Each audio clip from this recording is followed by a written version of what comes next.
you for coming to this roundtable. We would like to thank our sponsors, the International Society for the Study of Rural Crime, or ISSRC, and our other sponsor, the Center for Empowering Victims of Gender-Based Violence.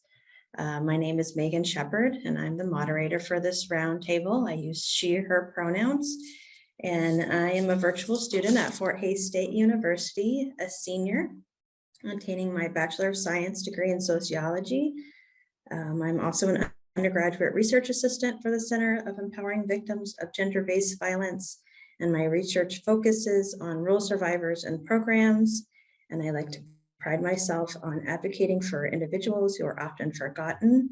I'm originally from rural Kansas, Western Kansas, Kinsley, Kansas, but currently reside in Topeka, Kansas, and I live with my partner, 4 children, 3 dogs, and 3 cats. Our next presenter in order will be Dr. Rebecca Stone, and she is an assistant professor at Suffolk University in the Department of Sociology, Criminal Justice, and Education. Dr. Stone is an interdisciplinary scholar in the area of criminal justice and public health, with a focus on justice-involved women. She has developed expertise in community-engaged qualitative research methods, including in-depth interviewing, focus groups, and field observation. In addition to her work on health and justice issues, Dr. Stone is co-principal investigator of 2 National Science Foundation Awards to develop and evaluate science communication workshops to early career researchers. For more information about her research, teaching, and public engagement activities, please see RebeccaJStone.com. The next presenter will be Dr. A.B. Magnus, is that correct? An assistant professor at the Department of Political Science and Criminal Justice at California State University. She holds a PhD in criminology, law, and society from the University of California, Irvine, with emphasis in law, society, and culture, and race and justice. Dr. Magnus's research and teaching interest includes philosophies of justice and activism, the politics of social inequality and trajectories towards equality, access to justice, the relationship between law, society, and culture, and rural sociology. Her research and teaching philosophies center a critical and feminist lens. Her current research examines the politics of rural inequality, social vulnerability, and grassroots activisms. Forthcoming projects build upon these areas, centering rural policies, practices, policies, and culture, access to healthcare in rural regions, and the impact of rurality on people who are incarcerated and their families. She is the author of the forthcoming book, Uphill Battle, The Politics of Rural Inequality, Grassroots Activism, and Social Justice. Our next presenter, oh, I'm sorry, Dr. Terry, I accidentally skipped you, not on purpose. She is Associate Professor of Criminal Justice at Fort Hays State University, specializing in 4 lines of research: juvenile corrections, gender and crime, rural criminology, and gender-based violence. Dr. Terry obtained a Bachelor of Arts degree in psychology and criminal justice, a Master of Arts degree in clinical psychology, and a PhD in sociology, concentration in criminology and gender studies. Since 2018, Dr. Terry has helped secure more than $550,000 for initiatives surrounding justice issues, published several dozen manuscripts and book chapters advocating for survivors as well as system-involved individuals, and has more than 100 local, regional, and national presentations on prevention and intervention efforts. And last but not least, well, that's not true. I have to, sorry, Katie. I'm all over the place. Katie Blackburn, MPS, is the Executive Director of Janus Campaign Incorporated. In her role, Katie oversees all internal and external operations, as well as providing programming and training to thousands of students and community members. Katie leads Janus Campaign efforts to educate on the topics of healthy and unhealthy relationship, ultimately to prevent the violence before it starts. Katie has been deeply involved in gender-based violence prevention community since 2015 and holds a bachelor's and master's degree in organizational leadership from Fort Hays State University. Katie is a dog-loving, adventure-seeking, family-treasuring, motivated feminist dedicated to violence prevention. Dr. Z.Y. Chi is an assistant professor in the Department of Criminal Justice at Fort Hays State University.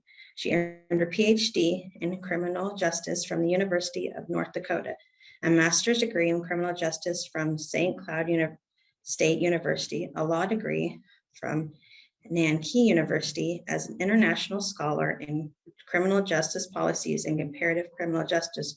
Her research examines migration, crime, and the left behind children and their associated problems through a cross-cultural perspective. Dr. Chi has presented her research at both national and international conferences and is currently working on a conference article and book chapters on the aforementioned topics. Dr. Chi has also been actively engaged in research involving gender and crime, restorative justice, social entrepreneurship, and the criminal justice systems and exponential learning in the United States. So let's go ahead and start, and we'll just give you guys a couple of 8 minutes to talk about your research and everything you're working on, and we're going to start with Dr. Stone.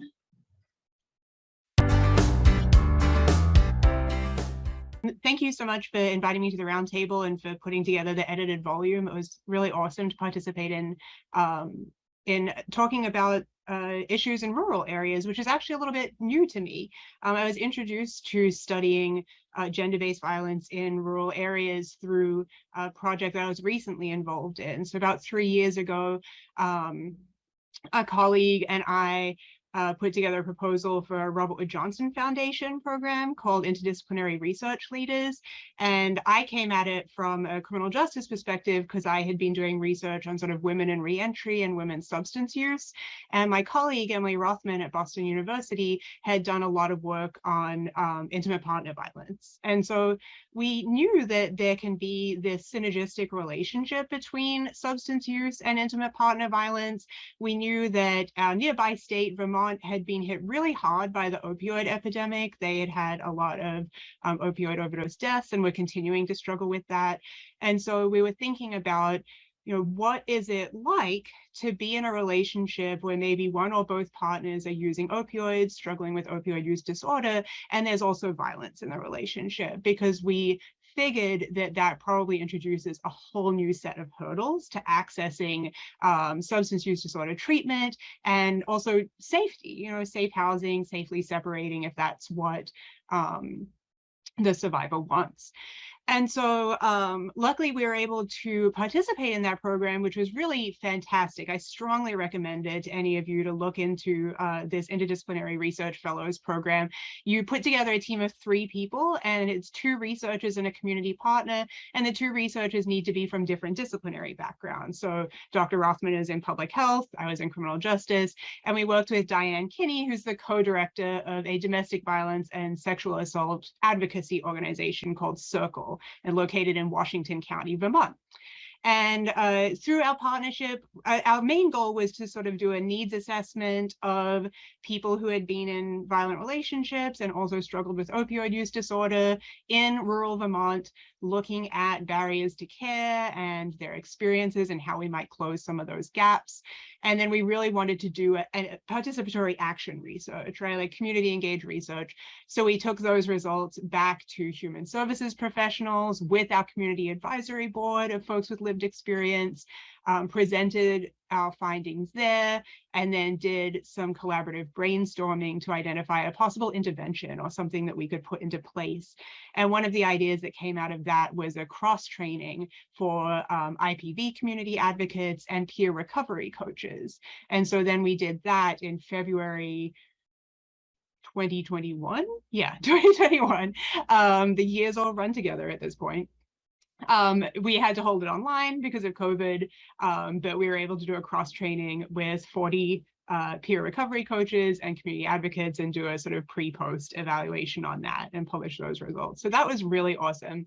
And then while that was kind of going on, I also did interviews with members of the Washington County Coordinated Community Response Team. So they have, Diane is just a firebrand and so involved in organizing and bringing people together. And so she's on part of this coordinated community response team that brings together mental health professionals, people from the court, law enforcement, housing, economic services.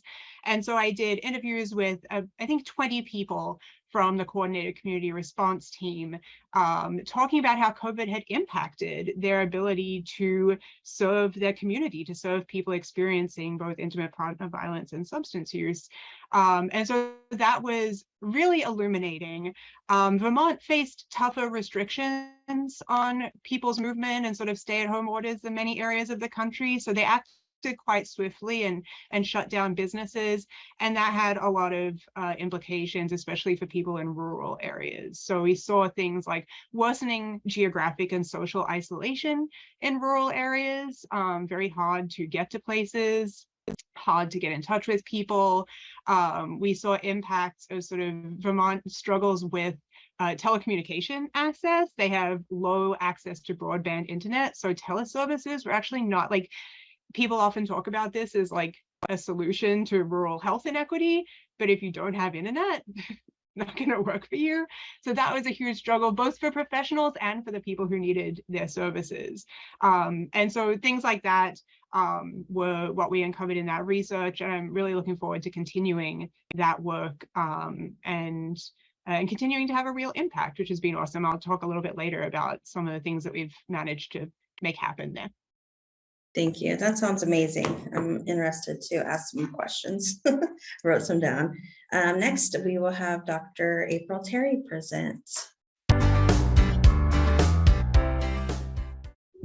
Yes, well, I think I'm following a really exciting project. So I don't have a real exciting interdisciplinary project, but I actually think the piece that I decided to sort of talk about today is interesting in that I didn't intend to necessarily find what I sort of wrote in terms of the research that I'll talk about today. So it was really part of a larger project that I did where I interviewed our state's only incarcerated girls. So at the time that I decided to do that, we had 12 girls there and 8 women. So I intentionally picked certain women because I wanted to locate women from our very frontier counties.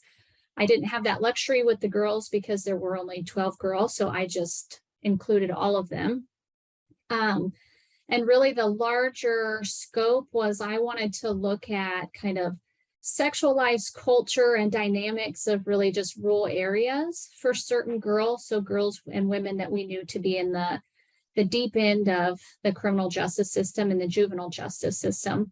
And so once I knew kind of the county locations, I guess I should say this was all in Kansas. So once I knew the location, I then selected 10 counties across Kansas. I tried to get a mixture of what we would call like frontier counties, where we have very few people per square mile, some rural counties, and then I did select 2 urban counties just so I could see if I heard the same things. Basically, did I hear the same stories? Because I then selected, I tried to recruit community professionals in those 10 counties, and I wanted those counties to represent the locations where many of these girls and women came from. So it was intentional, but also to try to cover kind of a breadth of the state. The community partners I interviewed, I sort of started intentionally with probation officers, court service officers. So although they sound similar, they usually have different types of caseloads. Usually people with court services maybe have a lower level of an offense or a misdemeanor, not always, and then community corrections tends to take more serious type charges. And then I also reached out to our extension agents, and extension agents have a variety of jobs across the state, but they're housed all across the state. What they do might vary from providing education and resources on water and agriculture to some of them I interviewed were to target like adolescent development, and they were in K-12 schools talking about like healthy relationships and things. So it's really quite diverse. And then I kind of just did a snowball approach from there and said, who would give me, a good person who would be willing to maybe answer questions about, sexual assault in their community and how we treat young people who report those things. And so I had a total of 50 stakeholders, and I sort of just cut it off there. I felt like I was hearing the same things at that point. I had reached a point of saturation.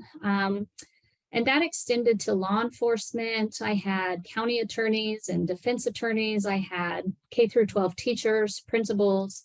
I had a handful of service providers that were more like master's level clinicians providing therapy in those areas. I had a couple of judges and a couple of people affiliated with church organizations. And so again, I was really looking more broadly at what are the experiences that these individuals have in their communities and how do they really end up, deep in the system. And so what I wasn't necessarily prepared to find, and I literally had 0 questions that I used in any of these interviews related to religion. I quickly realized that a lot of service providers talked about religion. So they would say, well, I imagine if a girl needs help, she goes to her church. I imagine if a young woman needs help, she goes to her minister. If I would say things like, ask the question, what do young people in your community do for fun? Like what opportunities are there? They'd say, well, they can be affiliated with the church. We have a lot of church organizations, so they probably do things with the church. But at the same time, when I would interview the girls and women, no one ever mentioned doing anything with their churches. If I said, where do you go if you need something? They would typically say, I either go to someone at my school, if I can trust someone at school, whether that's a teacher or a friend, or they would go to their caregiver. But I never heard references to, I go to someone in my church, I participate in church activities. Religion is, what I would base, my help or assistance on. And I just thought it was interesting that the exact people working with the girls and women have this perception of what they're doing and where they're going, which is completely inaccurate because that's not where people are going or the services that they're seeking. And so I sort of had to just school myself on what research does exist out there on the role of churches and religion.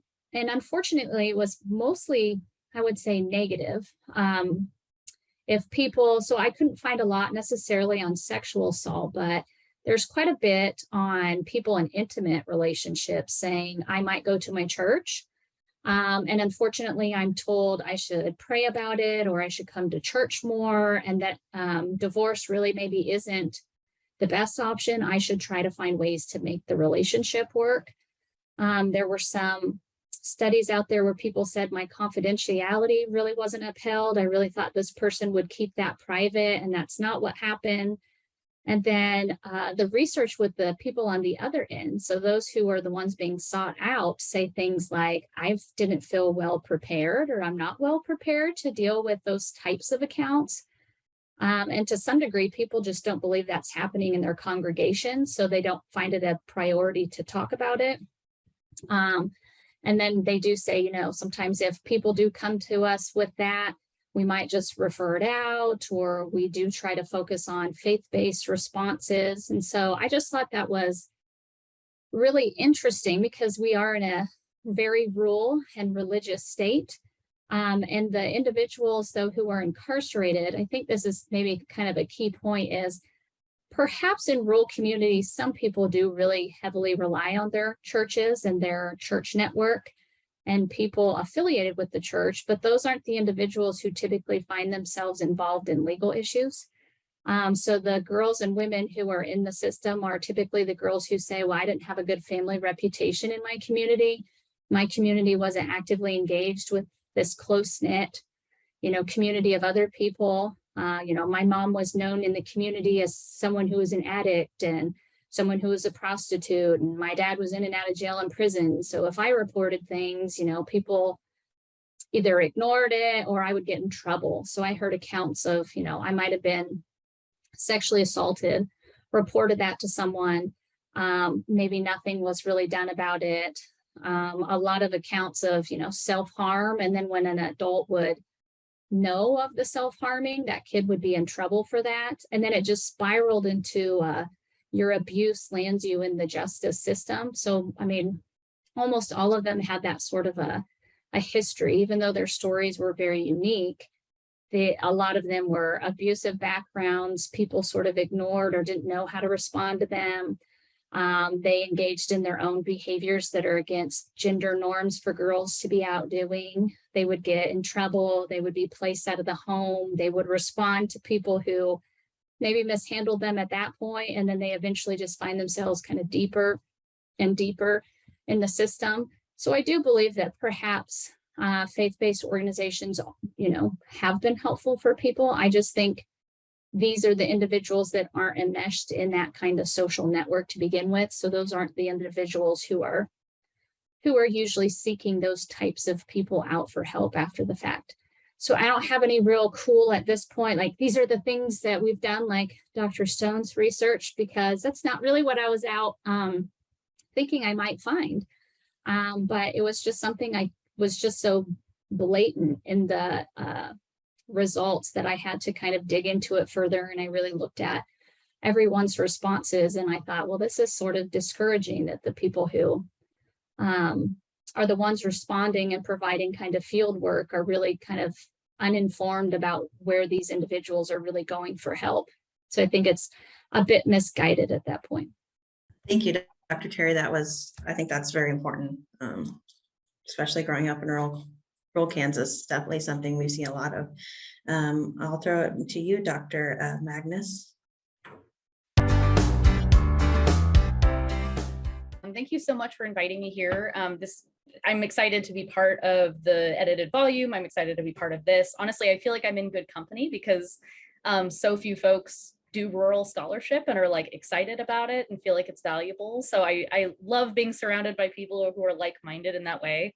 April, I wanted to mention to you, I have a paper that's hopefully coming out about faith-based organizations in rural communities and their role. So if you're interested in talking at any point, I would love to talk to you more about this because it's something else I'm definitely read it, because I don't claim to have been an expert in that. It was just nor do I that sort of came out, and I thought, well, I'm kind of embarrassed I hadn't thought about this before. No, same. It's something that emerged from my work too that I thought was really fascinating in how it shapes not only intimate partner violence, domestic violence, but other cyclical vulnerabilities. So yes, we should connect. Yeah. So again, thank you for having me here. My work has really evolved over the last decade. I have felt like, and I'm also a very interdisciplinary scholar. I'm somebody who looks at the real world and is like, what is happening? What's going on in our politics? What's going on throughout our history? And I'm inspired by that in a lot of ways to follow what's going on in the world. And so I situate all of this around the election in 2016, because at that point I was developing my dissertation work. I was thinking, what am I going to do that would be meaningful, that would be helpful to people? And then Donald Trump was elected, and it really pushed rural communities into mainstream discourse that hadn't happened really in the last, I would say, 20 to 30 years. And so it was a moment, a historical and a political moment that inspired me to look more deeply at rural communities. I'm from a predominantly rural state, although I am not from a rural community. And so for me, rural issues involving rural people and impacting rural people has always been part of my state's conversation, even though it wasn't part of the national discourse too often. So while I've done quite a bit of gender-based violence research, particularly around civil protection orders, the use of guns and weapons in domestic violence cases and how it escalates to homicide, things of that nature, I had never really studied it in the rural context. So when I was shaping my dissertation work several years ago at this point, one of the issues I wanted to look at was sort of intersecting vulnerability and thinking about not just this community that I was going to be doing my ethnographic research in as chronically impoverished, which it is, or lacking transportation, which it does, but really how cyclical vulnerability intersects with one another, and thinking about intersectionality in that way. And so when I was doing this work and getting access to my field site, I had gone to a community where, again, chronically impoverished, especially for the region. I was looking at this one organization that serves as an umbrella organization for pretty much every social problem you can think of, not just in the community where I was doing my research, which is a rural community, but for the entire geographic region that is rural in this state. So they weren't just serving themselves, they were serving many, many square miles and many people. And so I worked in that organization. I was doing community-based action research, and I think of myself very much as a scholar activist, where I see those lines as very blurred for intentional purposes. And so I was doing that research, community-based action research, and I was doing ethnography predominantly. I was also using arts-based visual ethnography as well, which I'll explain in a moment. Doing semi-structured interviews with folks in the community. So lots of different methodologies and approaches. I spent 1 year in the community where I was doing my work, and then I've still maintained relationships since, I say leaving the field almost jokingly, because I feel like I've never actually left the field. And so I was working in this organization as a case manager, working with people directly for that year, and helping them navigate these different issues, whether that was chronic poverty, generational poverty, homelessness and houselessness, housing insecurity. I was working with foster youth. I was really anything you could imagine we would service at this organization. One of those was domestic violence and gender-based violence.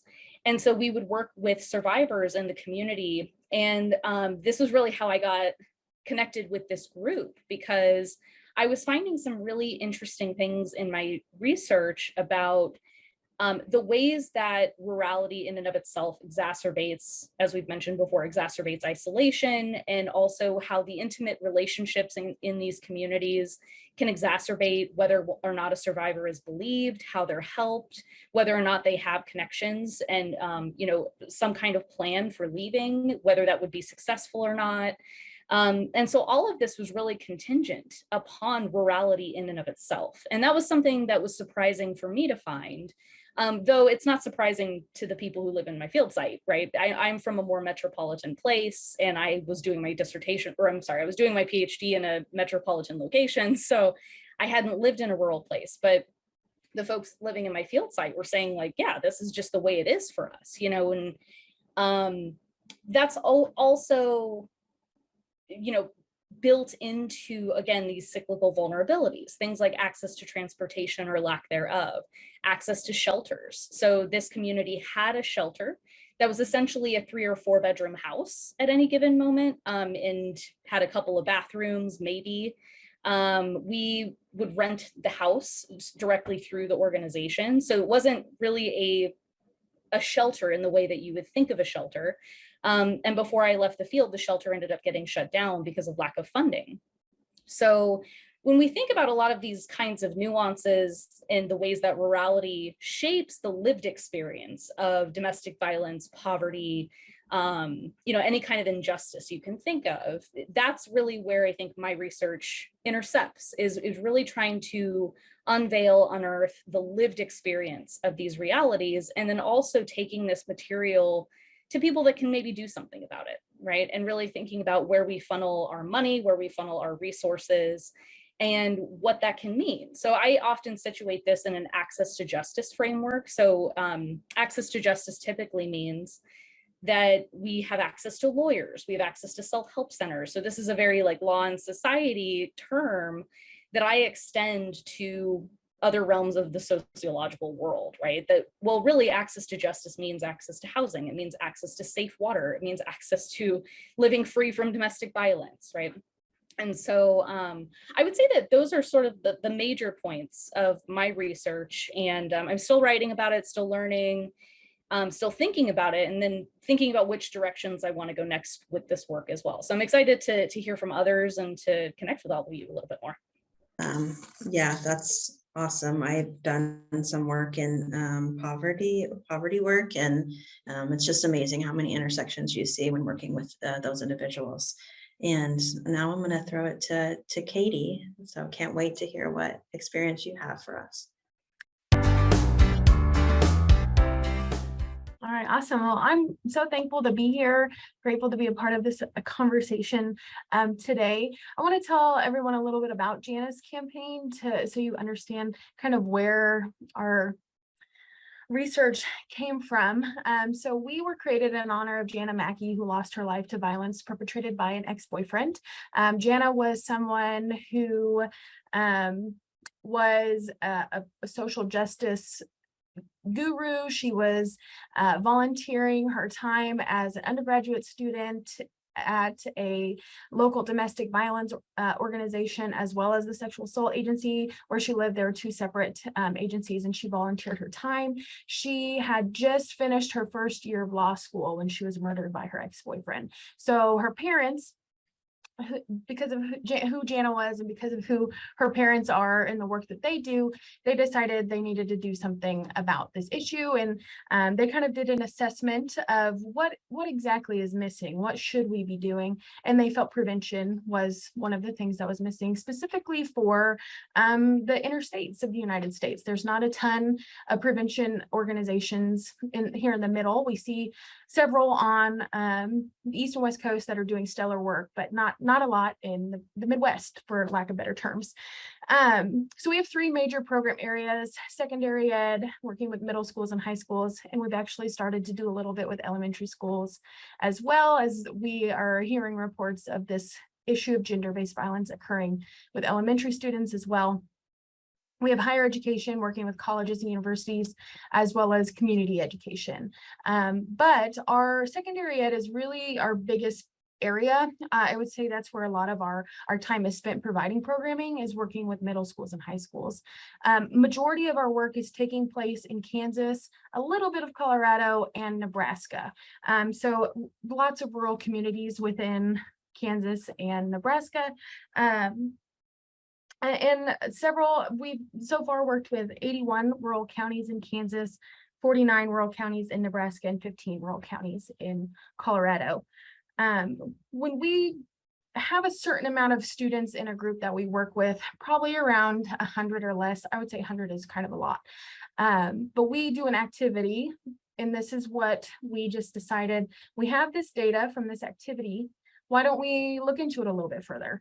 And so the activity is nothing we created. It's actually an icebreaker from a packet of materials that was created by a coalition out of Virginia. And we call it Raise Your Hand, the Raise Your Hand activity. We ask a series of questions and ask the students to raise their hand if they or someone they know has ever experienced any of these behaviors. So we'll ask questions like, raise your hand if you know someone who is in a relationship that got too serious too fast. Their partner said, I love you, I can't live without you, within the first week or two of dating. And then the questions, statements escalate as they go on, similar to how we see gender-based violence escalate over time. One of the questions that we actually added as we saw the increase of technology and access to technology and young people having cell phones in their hands was raise your hand. This was about 2017. Raise your hand if you know someone who has sent, received, or asked for an inappropriate picture. So we added that in there. And like I said, the questions go on in severity. One question that I do want to chat about, I'll mention it a little bit later on, but is raise your hand if you know someone who has threatened suicide. I'll kill myself if you leave me. And that has been an insane amount of young people raising their hand for that statement. And we were really thrown off guard by that, but I'll get to that in a minute. And then lastly, the question is raise your hand if you believe the things we've just listed are a problem for teens today. And so we've seen a very large amount of students saying, yes, teen dating violence is an issue. I see it in my own relationships. I see it in my friends' relationships. But then there's some research out there, and it's a little data that's from 2004 that shows that parents, a large quantity of parents, 81%, either believe that it's not an issue or they don't know that it's an issue. So a huge disconnect between young people knowing that this is a problem and parents not really knowing that it's a problem, or maybe not wanting to admit that it's a problem. So what we decided to do is we've done this activity with, I believe, 109 total students or schools, excuse me, 109 total schools. And we decided to separate it based on how the county is identified versus rural or urban, and compare that data. Because when we work with schools, specifically rural schools, we will hear from administrators that, oh, this isn't an issue here. We don't really need to talk about that. It's not an issue. Our data is showing that it is occurring at the same rates in rural communities as in urban communities. There's some kind of weird, I say weird for lack of better terms, concept or idea that these issues, crime issues, are really only happening in urban communities. And so we decided that that's what we wanted to contribute, is that we know for a fact that these issues are happening in both types of communities. And actually, some of them are kind of surprising. The issues that urban students are identifying as happening more often than what rural students are identifying as happening or being more common. Isolation was a red flag or a warning sign where that was not identified coming from rural students. And so we were very shocked by that. We think maybe access to cell phones is and technology is a reasoning behind that, but there could be lots of reasons. But with that suicide, you know, we have found, in addition to just having an understanding of what really is going on with our young people in their relationships, that so many of these issues, there's root causes to other things like suicide or drug and alcohol abuse. And a lot of times it is trauma. And so figuring out how we can, of course, figure out what programming we can enhance to address the root causes over just talking about singular issues, because there is such an intersection between so many of these issues. So I know I've kind of digressed there a little bit, but just so many different things that we were really surprised about, and actually not surprised about with the differences between the communities as well. So thank you. Thank you, Katie. And finally, I'll turn it over to Dr. Z. Thank you so much. So I'm actually one of the co-editors of this edited volume. So it's such a learning process that I kind of connect with scholars around the country and then kind of looking at how problems are similar, but also so different. So after listening all of this research journey, I kind of feel like I actually can share a few things that's very similar to what other researchers have done, but also feel my own kind of a learning journey. So I am also a co-founder of the Center for Empowering Victims of Gender-Based Violence, which is established back in March 2020. Ring the bell, I think that is the start of the COVID-19 pandemic. So the entire establishment of the center is very virtual. And I think probably is a good thing, you know, put me back into that dissertation mode, and better just do research, right? And find out what's going on in the field. My contribution for this particular book, primarily actually looking at the needs assessment, or more specifically, the cost of intimate partner victimization in rural communities. And then the reason I focus on the cost is because the idea behind establishment of the center is looking at possible solutions outside of the criminal justice system, particularly looking at social entrepreneurship. And let's go back to during the time when I pursued my PhD, I went to San Francisco, California, visited the Lancy Street Foundation. I don't know if any of you ever heard about the Lancy Street Foundation. It's basically a re-entry organization who providing on-site housing and skill training, primarily employment, on-site employment for formerly incarcerated men and women. And I went there, I learned about their model, and I'm so inspired because I've never thought about there are so many more things. We know the issues these incarcerated individuals encounter with in terms of recidivism, in terms of hard to reintegrate to society, but I never really dive into this type of discourse in terms of what are the possible solutions outside of criminal justice system.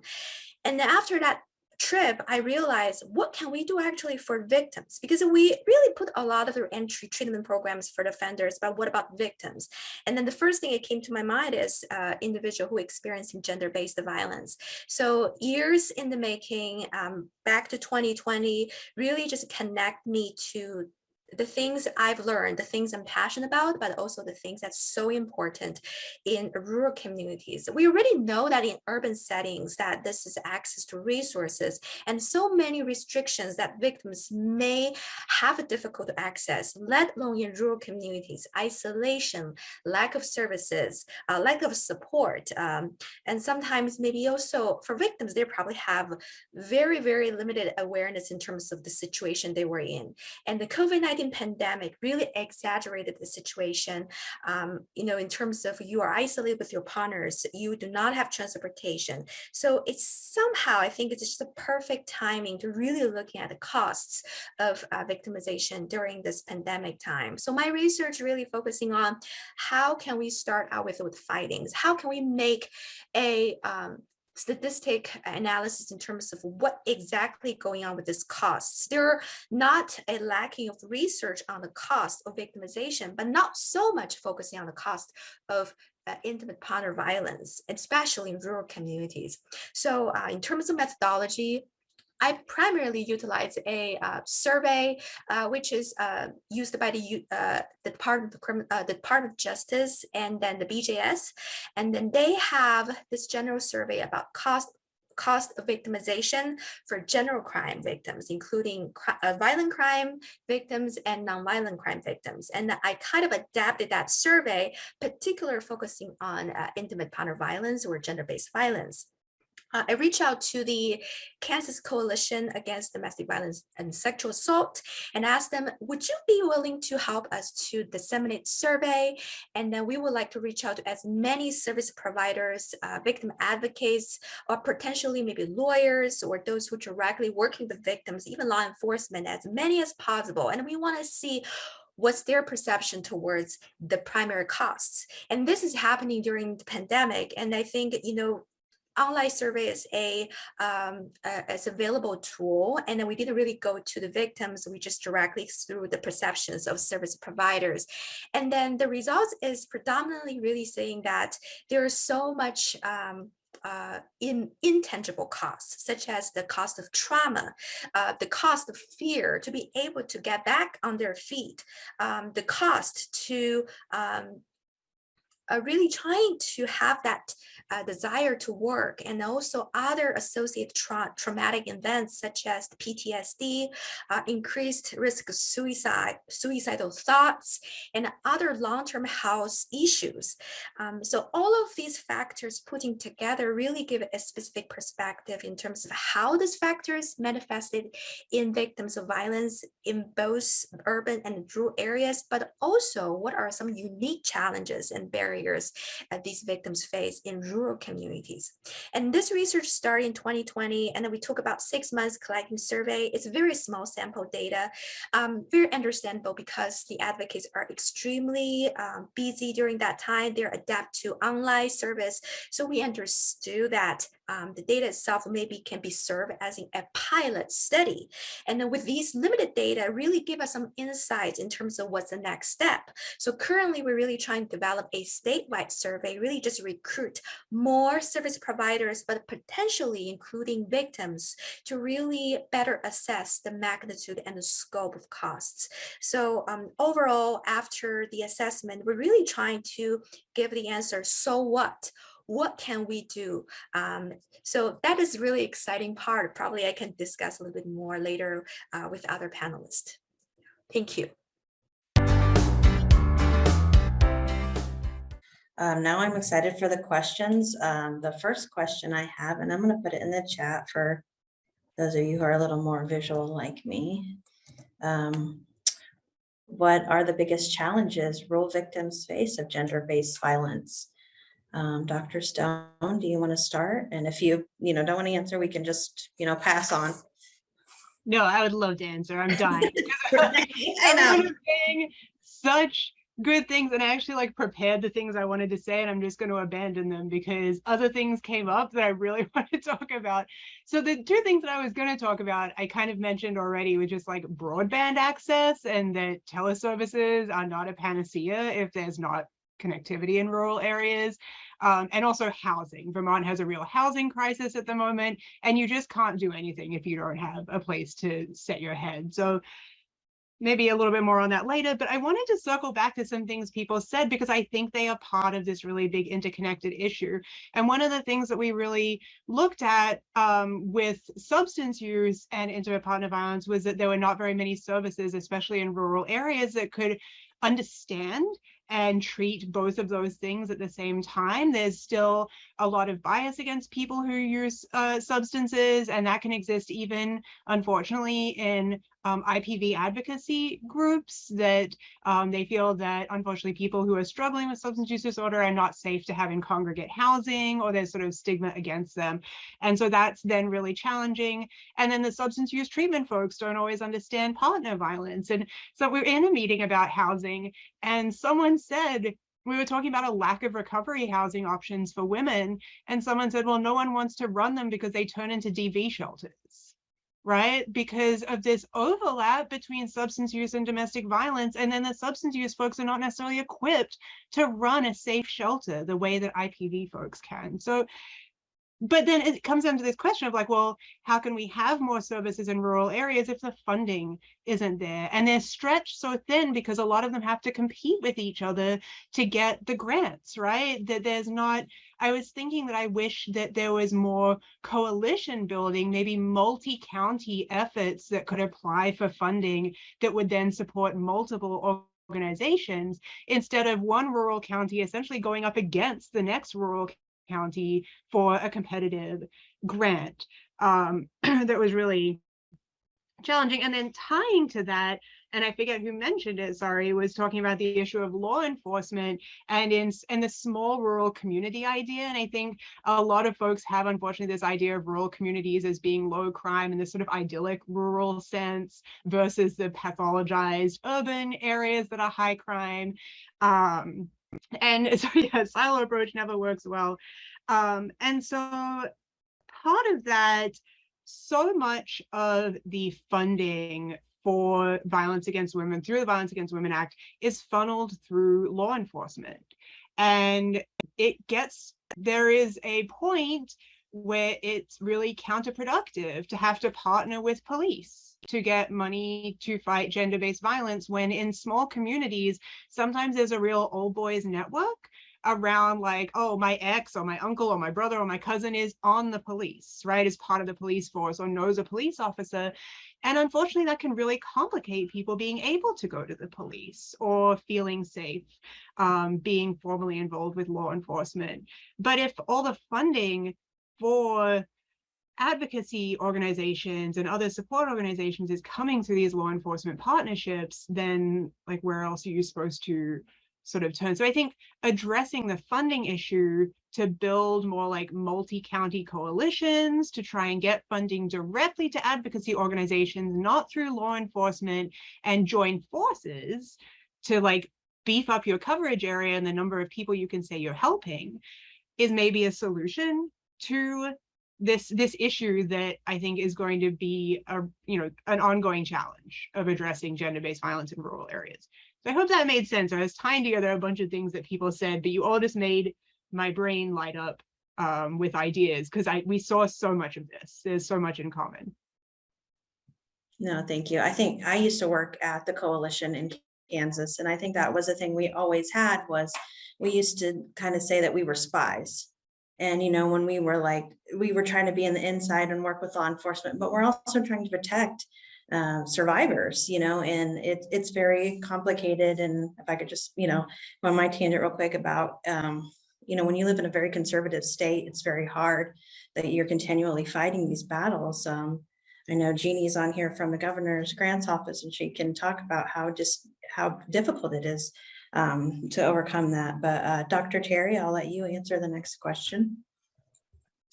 I'll try to give a narrow response because I think most of us would have a list of 8,000 things that we think are, the biggest issues. So I thought maybe I'll try to narrow mine down to my research or my group of people that I interviewed.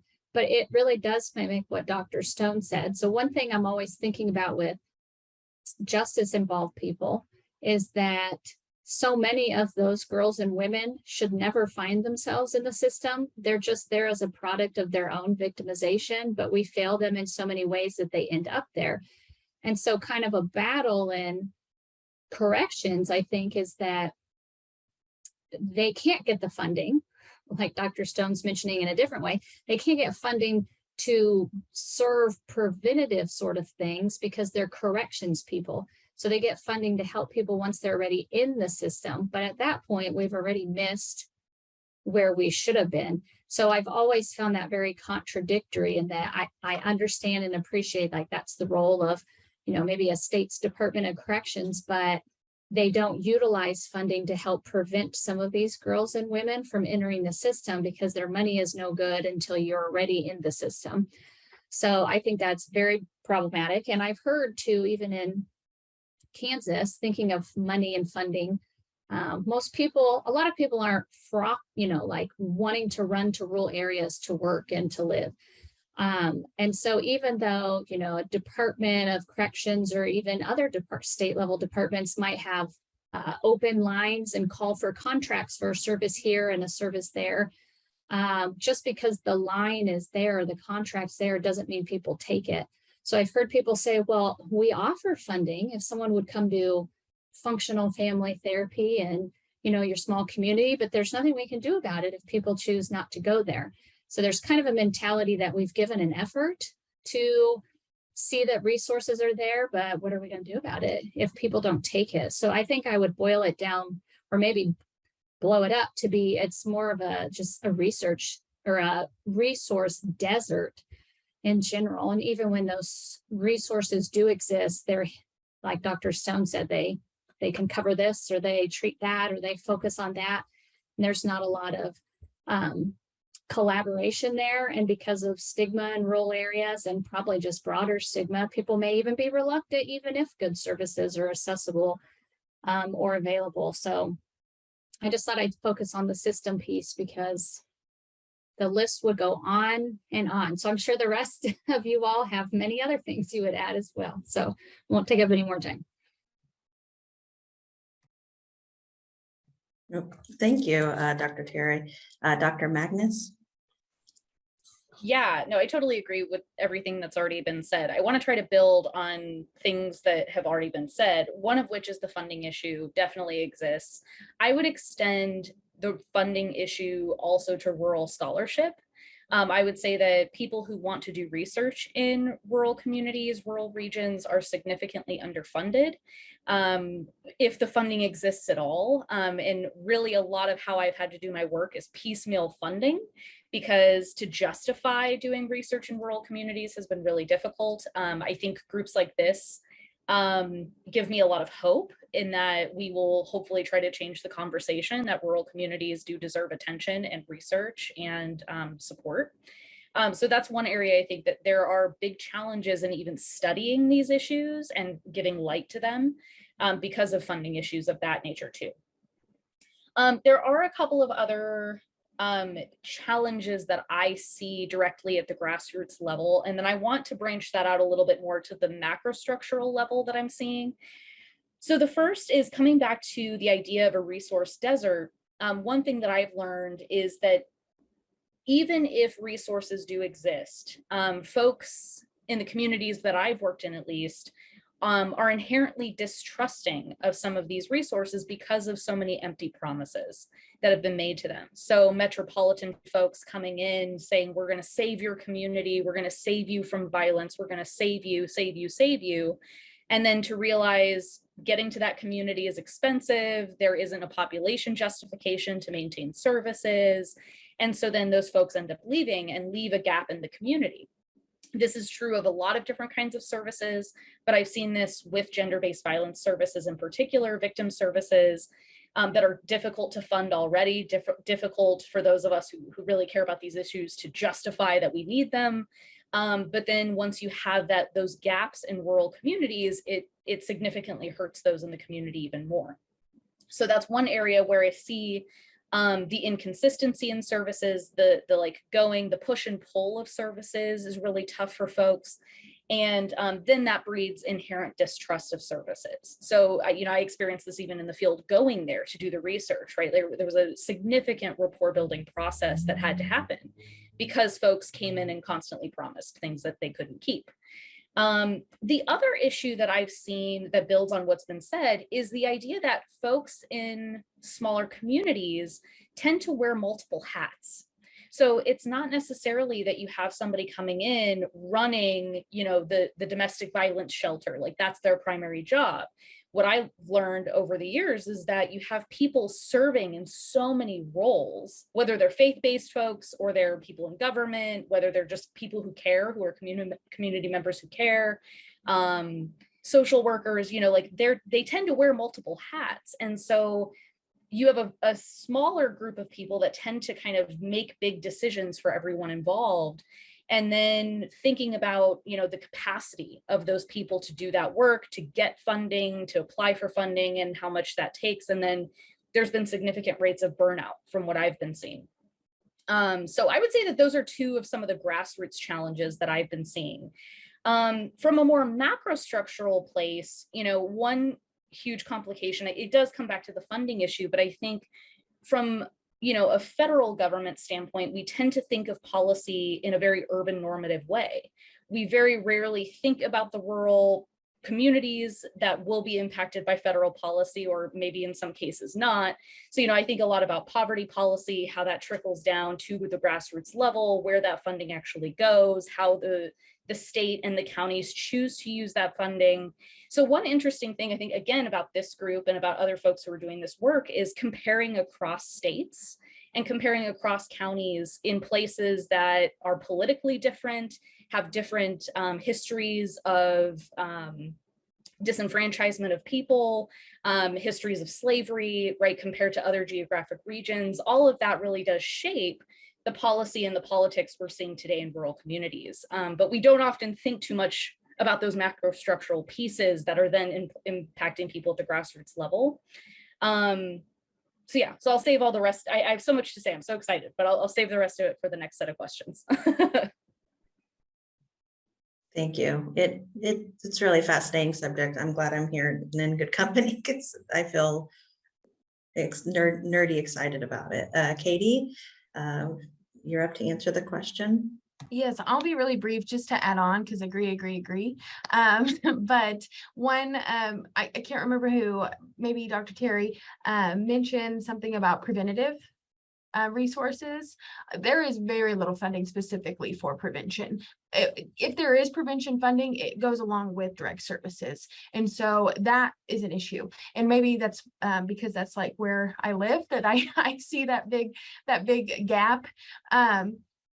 But also specifically with young people, because again, that's just where I live, is with young people, lack of knowledge of the issue and knowing if they can even speak the language of what happened to me or what I'm experiencing, as well as, can I even talk about it? Can I go to somebody if there are resources, or again, are there resources available in my community, or do I have to drive 2 hours to get to my resources? And maybe I don't even have a car. I don't want to tell my mom that this has happened to me. I don't want my parents to have to take me. So I think there's just lack of knowledge of the issue, lack of knowledge of resources, and then I'll just pound it in again. The resources aren't always available due to all the various reasons that we've already discussed. Thank you, Katie. Dr. Z?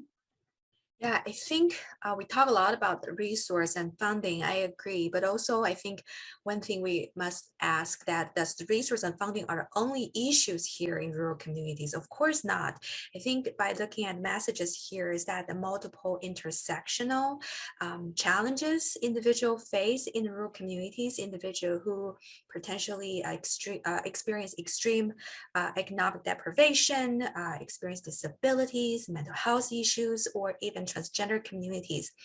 That misconnection and then that lack of for a better word, understanding where to seek for help, access to services is almost unimaginable. I think it's also in the meantime, I feel like is the resources could be available for the advocates in terms of up-to-date training, how they actually can take better care of themselves for such stressful and traumatic job, constantly working with victims. So in a way that a lot of times, not only victims, but also the people who are working with victims directly, constantly suffering a lot of the issues that may be very similar at the same level as the victims as well, but not so much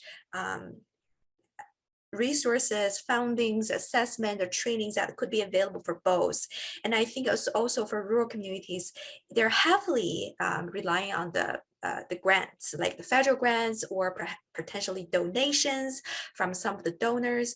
And then to a certain extent, if that is running out, they're really, really hard to rely on the other sources to make the organization keep going or make sure the facility staffs members to continue working. For example, sometimes when we're looking at the organization here in rural areas, there are very high turnover staff rates. They will be working for a year or two, they move on.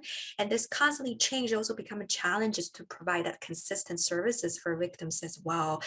So I think it's on both sides of the spectrum, victim themselves and who work with the victims as well. Yeah, that is a great point. The next question we have is, what are the contributions of your research in rural justice? Dr. Stone?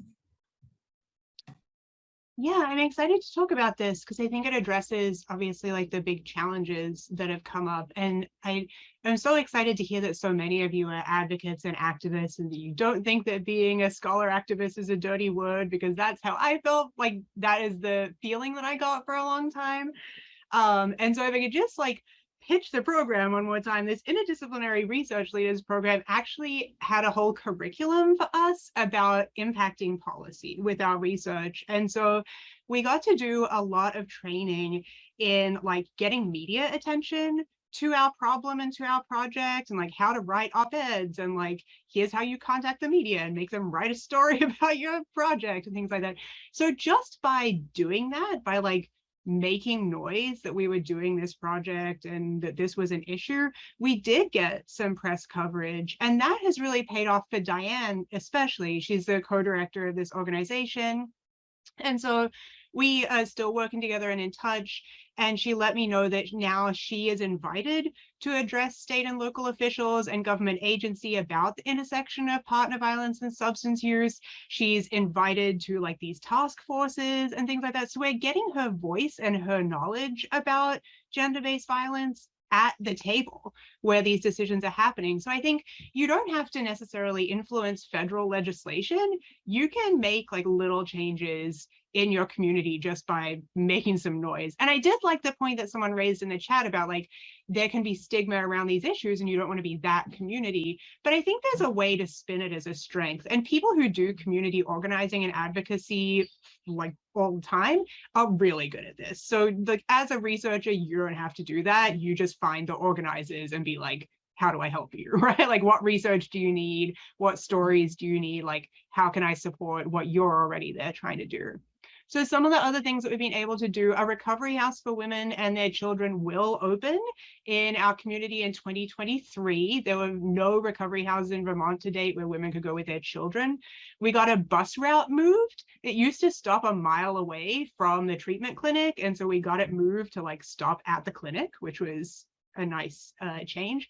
And we did our training, so that was really cool too. So that's 40 more people in communities who have an understanding of substance use and partner violence and the intersection between them, and specifically what that's like in rural areas. So it's been deeply meaningful and fulfilling to me. I didn't know that you could do work like this, honestly. And now that I have found it, I never want to stop doing it. It's exactly like what I feel like I became a scholar to do.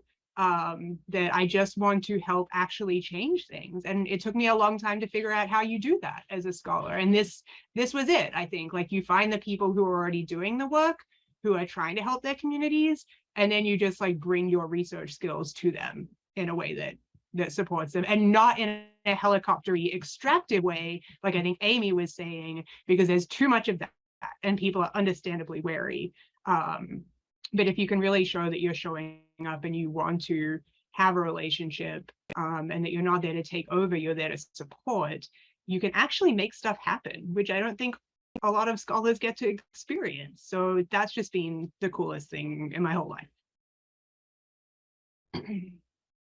Thank you. Can you give the name of your program? I think Dr. Magnus was asking about it.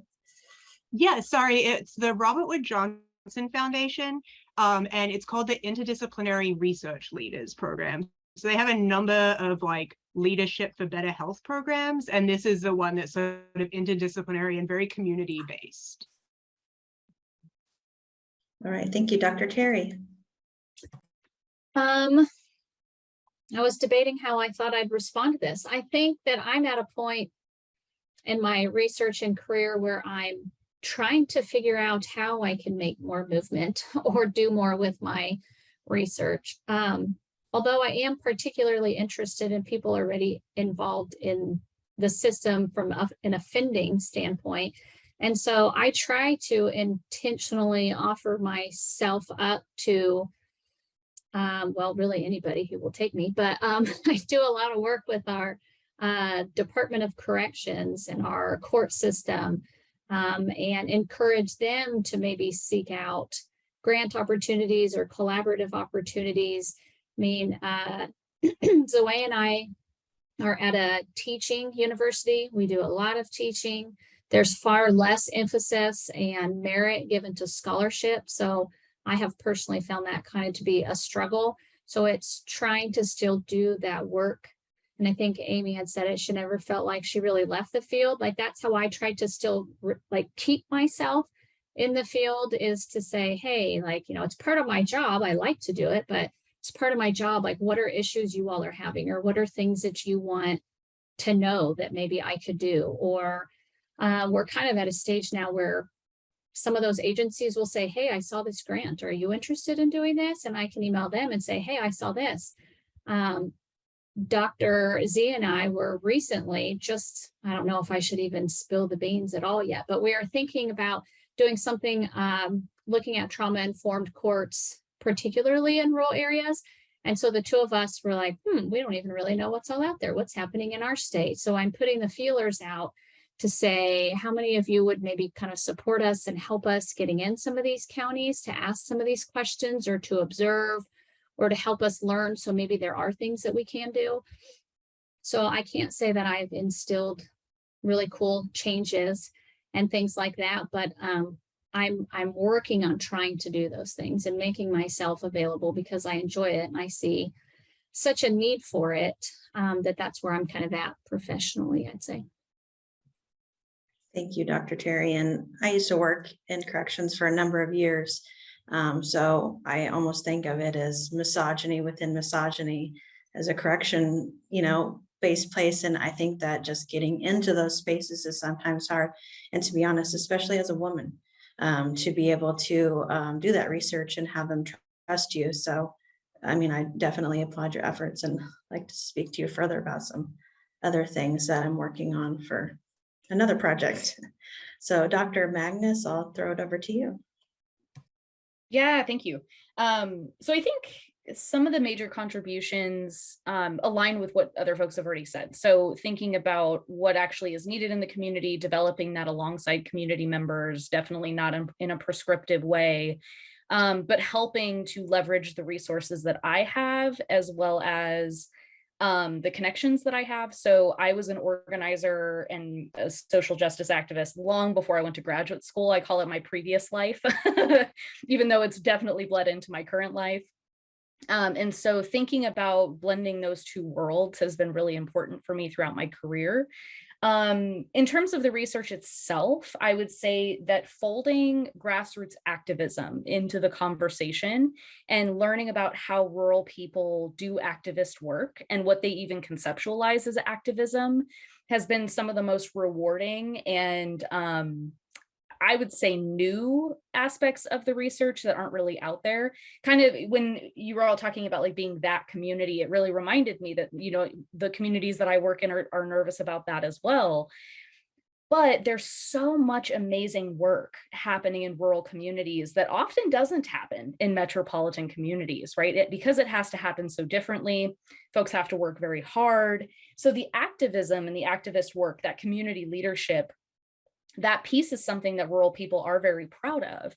And so I try to write about that quite a bit because I think it's an important missed piece of the puzzle where we tend to write about rural communities, you know, sort of infantilize them in a way, or write about them as not having much going on, when in fact that's completely untrue from what I've found, that there are a lot of people in the community doing really amazing work and making change in their communities.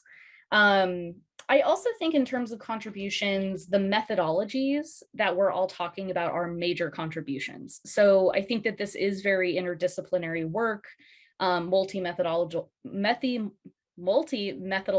work. But something I've been writing about that hopefully will be out soon is the idea of using community-based action research in rural communities and why that is so imperative for researchers to do that kind of scholarship, and why people in the community find it so valuable. And part of my dissertation work was actually thinking about doing these methodologies and how can researchers do better rural scholarship, and how can we think about it in a different way and think about it collaboratively. So I think that the methods that we use are so valuable and so important. The other piece of this that I'm also at a teaching university. We do have emphasis on research though as well. And one beautiful thing about where I work is that we get to craft classes sometimes based on what our scholarship is, what our passions are.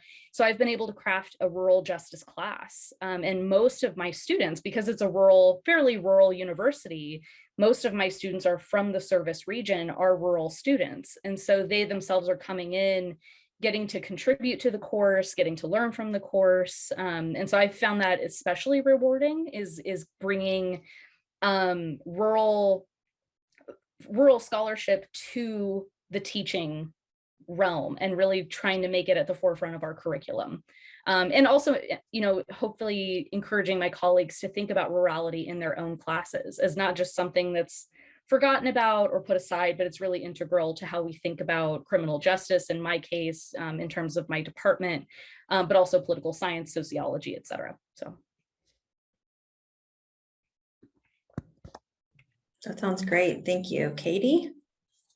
So I'm not really sure I have much to contribute to this question, but one thing I did want to share, just based on my comment on question number 1, was I don't know if it's towards justice, but it's we through this activity, through our programming, which again isn't necessarily directly this research that we've conducted and will continue to conduct, but I think we are giving young people the language that they need to be able to talk about these issues, to know that that there are resources through our programming. What we also do is connect schools, and whether that is with the students or with administration, but connect them with their rural domestic violence, sexual assault advocacy organizations. We do not provide those direct services, and we're there for, one day and then we're gone. And those students may see us next year,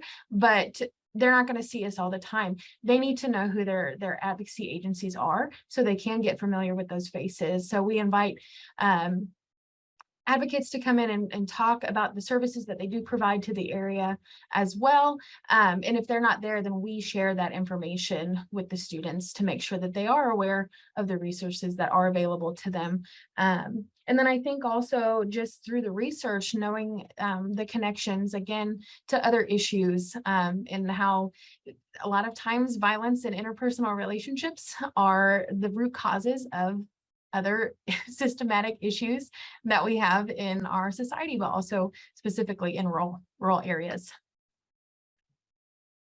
I think I would have to agree with Dr. Terry's comment about everything you've contributed. I mean, I've lived in Kansas a long time, and I think that education, obviously our, our service providers provide something, but I think education is so important.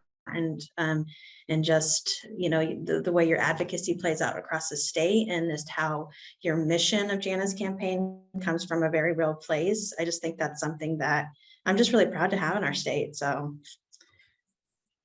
Dr. Z. I think one of the, hopefully the contribution, the continue alive of my research is really combine a scholarship and advocacy together in the rural areas, especially have to bring back that social entrepreneurship.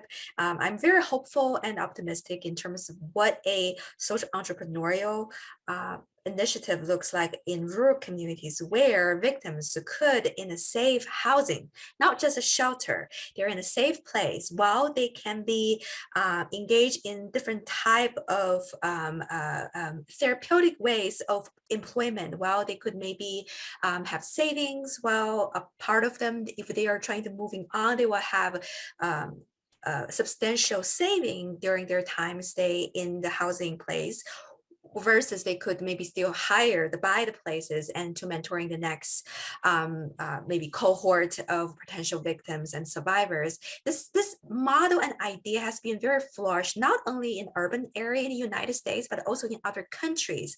But it's very lacking in the rural communities, and for many, many reasons. If there are some ways that we could utilize the resources and efforts to build something specifically for rural areas, using rural resources, I think that will be a great way to just build this connection between scholarship and advocacy. So hopefully that will be something I could continue working on in the next few years as well.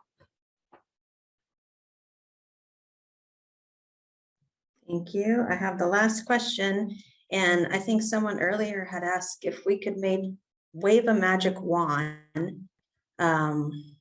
What would you do if someone wants to chat that question? Because I think it kind of goes along with this question, is what's the most urgent needs we must address to end the cycle of violence in rural communities? And if you could wave your magic wand and say, bibbidi boppy doo, rural gender violence is gone, what would that look like? What would be the first thing? Dr. Stone? Oh no, I don't know. I don't know. Oh man, I'm not good with the magic wand thing. I think that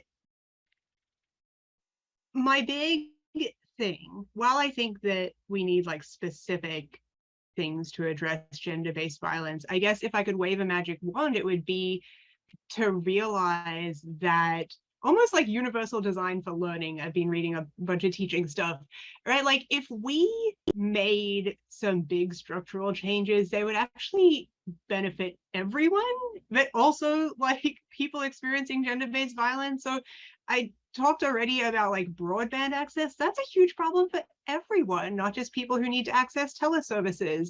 Housing is ridiculous in the Boston area. Like, I don't know how anyone affords to live. It's also a crisis in Vermont. It's a crisis in so many parts of the country, and you just can't do anything without somewhere to live. And I don't know what it's going to take to solve the housing crisis in so many places, but if I could wave a magic wand, I guess that would be part of it. And just investments in our social benefits and having a society, they would help victims of gender-based violence. They would help rural areas. They would help so many more people. And I almost feel like it's going to take a magic wand to get that, because I'm feeling a little bit pessimistic lately. This roundtable is very uplifting. but I just don't know how we tackle these big problems. And part of why I really need to throw myself into this like rural community work is because it's where I feel like I can make a little bit of a difference, and makes like it's keeping me afloat, right? Doing like the advocacy and community work, because that feels like way you can make like little differences, because I don't have answers to the big picture stuff. And if I think too much about it, I just despair. So I think focusing on like doing the little work that I can is getting me through. But yeah, I think it's like these big structural issues: housing, internet access, like fair wages. They will lift all boats, you know? Great points. Thank you. Dr. Terry? I appreciate Dr. Stone's response because I sort of feel the same way. There are just so many things that I don't really know either. If someone said you have to pick something right now, I actually think Alistair's question gave me the response that I would say, though.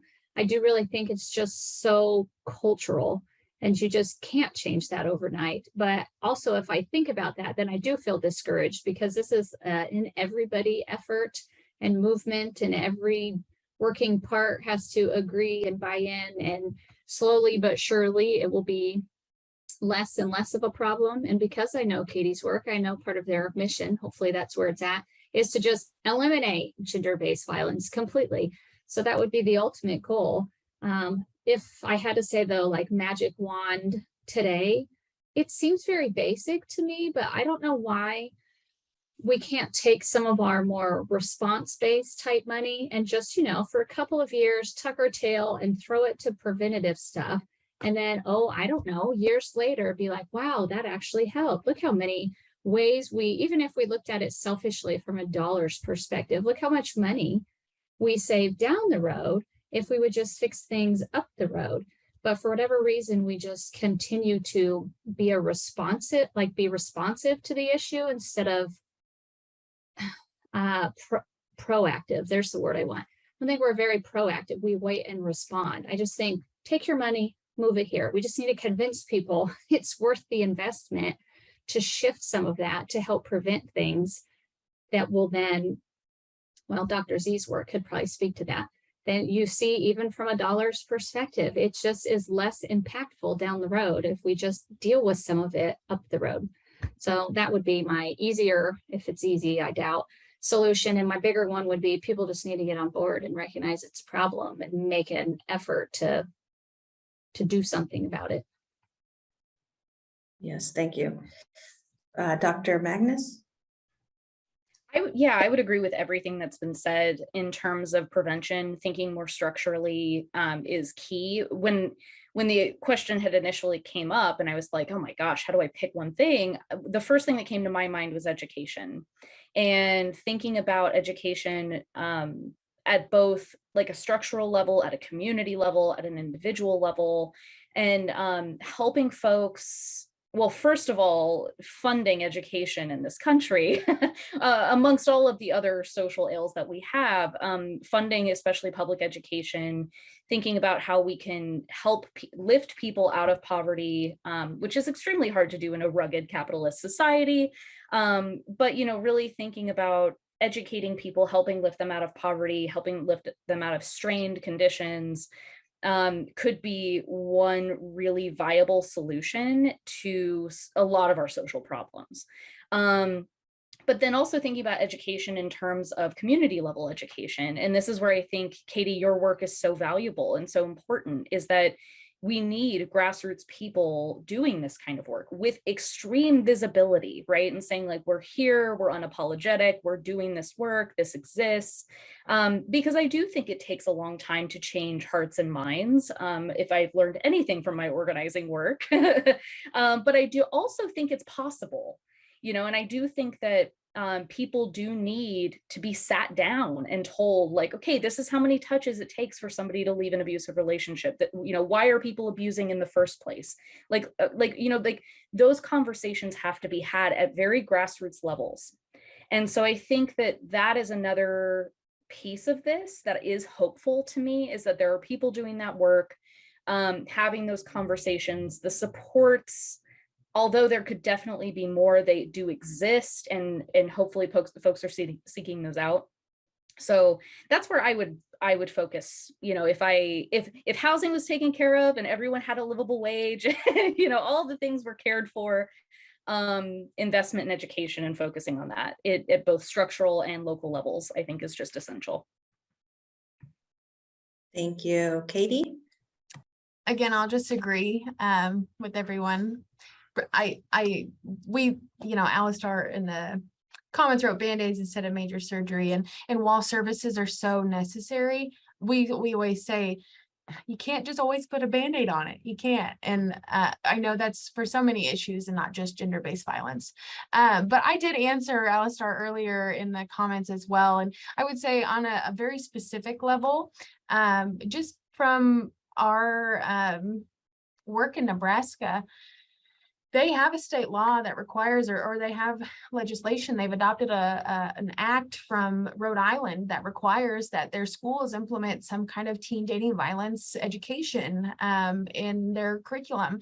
And our work in Nebraska really started, I would say probably 2016, 2017, and just blew up because these schools wanted to do more than just check the box. And so that was really great to see just how quickly they felt the need for our work was, and how we were able to do so much work in Nebraska. Kansas doesn't have that.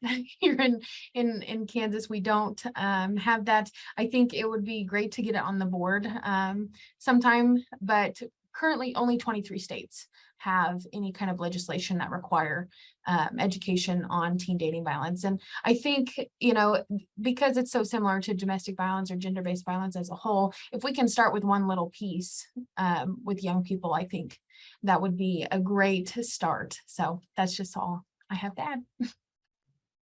Thank you, Katie. I attended at INSAC a few years ago. Tennessee had talked about that act that they had in their books and how impactful that prevention education had been for their state. And, you know, Tennessee is a very rural and conservative state, but, you know, they had talked about how impactful it was on the youth of their state, and especially LGBTQ youth.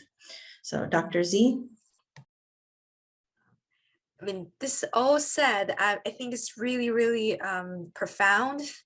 I guess for me, I just feel, just to kind of summarize what everybody said, just more resources, education, understand the complex of the issue of gender-based violence, and also less victim blaming. I think it's one person's responsibilities, understand it's a multiple individual level, societal level issues intersect and causing this kind of a generational trauma. So if we can talk about gender-based violence much more openly, willingly, I think that will be a really good start to really tackle this issue as well. Thank you. Well, I'm going to open the floor up for any other questions that anyone has. Feel free to unmute yourself. And I put something in the chat earlier, but I think I wanted to just bring it up. Not that we necessarily have to discuss. I know we have limited time, but I've been thinking a lot about doing some kind of follow-up work on the impact of the overturning of Roe v. Wade and how this is impacting rural people, especially with already limited access to abortion clinics, to reproductive health care in general. So if anybody's interested in thinking that through with me and or interested in doing something together, I would love to talk it out and try to come up with something. I think it's going to be a really important thing to watch and to study over time. So, and it also comes back to Katie's point of what we're talking about in the chat about interesting how communities can be very in favor of teen dating violence curriculum, which is comprehensive sex education, but we haven't really gotten away from the sex education piece of it. So I thought it was fascinating. So thanks, Katie. I think that's a good point. And I think that, you know, Kansas, we just were the first state to put abortion expansion on our ballot and our primary. Yeah. And you know, just from observation, it was funny because my daughter spent some time with my mom in rural Kansas, and she's 12, and she said, Mom, I can count the number of no was, to not prevent, and yes was to eliminate, access. And she said, I can count on the number of hands of the no signs I saw in people's yard. And I said, Wow. yeah, but you also have to remember that a lot of people are too scared to oppose abortion openly in rural communities because of things that, like Dr. Terry has said, the religious thing that is put on people that live in those communities, and how they can be ostracized at work and in schools. And, I was just amazed that it passed, and very thankful. So I think that conversation is hot in Kansas right now, and I'd love to see some research on it. Yeah. Rebecca, I wanted to mention something you have in the chat here too about harm reduction, and something that we're seeing a lot on the West Coast is, especially in rural West Coast communities, is harm reduction work and people coming around to harm reduction principles because of the opioid crisis. And so I'd be happy to talk with you more about that too. Yeah, 100%. I feel like Vermont is trying really hard on that front. So in some ways, like Vermont can be a very progressive state in some ways, and I think they're trying. There's, gaps to close there, right? Someone just said something, sorry, that I wanted to, I can't remember what it was. It's completely escaped me. It'll come back. I was going to add too that just a couple tidbits to the conversation. We actually used to ask if we could talk about consent just because we were so concerned about how Kansas has typically been an abstinence only kind of education. And so we would ask early on if we could even talk about consent. Most of the time we got no. We decided to stop asking. So we just talk about it because we know that consent is not only for sex. And then also another thing, just moving away from abstinence only as the conversation. Unfortunately, there's a school in Kansas, in not a rural area, but they had some issues with some young students, sexual assault victims coming forward and then being punished for coming forward. And education was asked, not directly through Jana's campaign, but the school asked for education on bystander intervention. And it was right before the end of the school year. So they wanted a video, just a quick video. And so we sent a quick video that, because we had one and somebody was asking us if we had one, we had one.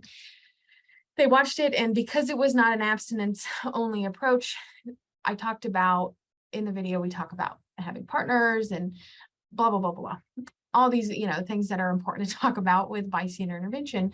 And the school district said, well, it's not abstinence only, so we can't show it. And the social worker that was a part of this conversation said, well, we need to show it anyway, that the abstinence only education doesn't work. And the administrator said, I know that. So unfortunately, school boards are leading the decisions of the administrators because they don't want to get in trouble in their school boards. So just, yeah, school boards, yeah. That's a whole nother round. That's a whole nother round table, to be honest with you. And, I talk to my kids a lot about consent, and they're teenagers, and I've even called the school out. And I think that's another thing that we need to empower survivors and people that we work with to be advocates for the children in their school, because there's many times I've called the administration out, like, what are you going to do about this kid that's following my kid home, or that this is aggressive behavior? And they can take these classes, it's optional. I said, it shouldn't be optional, and I think that's another thing, that it has to be a multi-approach where we empower everyone to be able to have a voice. Does everyone have an email of each other's address? I can make a connection, and then potentially I can see there's another project where multiple projects can be emerged from this roundtable discussion. So I know that now it's 6:35 over our session time. So Megan, do you want a closing? Yeah, I would just say thank you. And, this is just so uplifting to be in the same space with people that are doing the work and not only doing it, but passionate about it. And I think that that's what's really important is, when you're in this work, sometimes you get really tunnel vision and it feels dark and lonely and you think I'll never make any headway. But, I just think that that's wrong because we're able to have conversations like this and be able to spread this message. And, you guys have touched so many individuals and the research you do and the teachings that you do and the advocacy that you do. So I just want to say thank you for all your work and, I appreciate everything.